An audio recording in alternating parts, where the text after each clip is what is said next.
નમસ્કાર મિત્રો, પીએમના ન્યૂઝમાં આપનું સ્વાગત છે। ડભોઈ એપીએમસી ખાતેથી સનાતન સંઘર્ષ સમિતિએ પહેલગામમાં હિન્દુઓ ઉપર આતંકી હુમલો થતાં તેમને મોતને ઘાટ ઉતારી દીધા હતા। તેના વિરુદ્ધમાં ડભોઈ હિન્દુ સનાતની સંઘર્ષ સમિતિએ એપીએમસી ખાતેથી રેલી કાઢીને ટાવર ચોક સુધી નીકળી હતી। તે પીએમના ન્યૂઝમાં લાઈવ જુઓ। તમને અમારા સમાચાર પસંદ આવ્યા હોય તો like, share, bell icon, comment અને સબસ્ક્રાઈબ કરો।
आज रोज गर्भावती संघर्ष सनातनी संघर्ष समिति द्वारा अमे रेलीનું આયોજન કરેલું છે।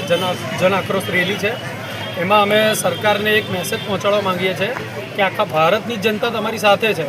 તમે જડબાતોડ આ લોકોને જવાબ આપો આ દર વખતનું આ લોકોનું આતંકવાદીઓનું છે ને આ વખત કંઈક અલગ છે. ધર્મ પૂછીને અને કલમા પડાવીને આ લોકોને જે હિન્દુ ધર્મના લોકોને ટાર્ગેટ કર્યા છે એની વિરુદ્ધમાં કડકમાં કડક કાર્યવાહી થાય એવી અમારા સૌની માંગ છે. આ રેલી કઈ નીકળવામાં આવશે? આ રેલી એપીએમસી દરબાવતી એપીએમસીથી લઈને ટાવર સુધી નીકળવાની છે. સૂત્રોચ્ચાર સાથે રેલી નીકળશે. ત્યાં અમે લોકો રામધૂન કરીશું અને આતંકવાદીનું પૂતળું સળગાવવાનું.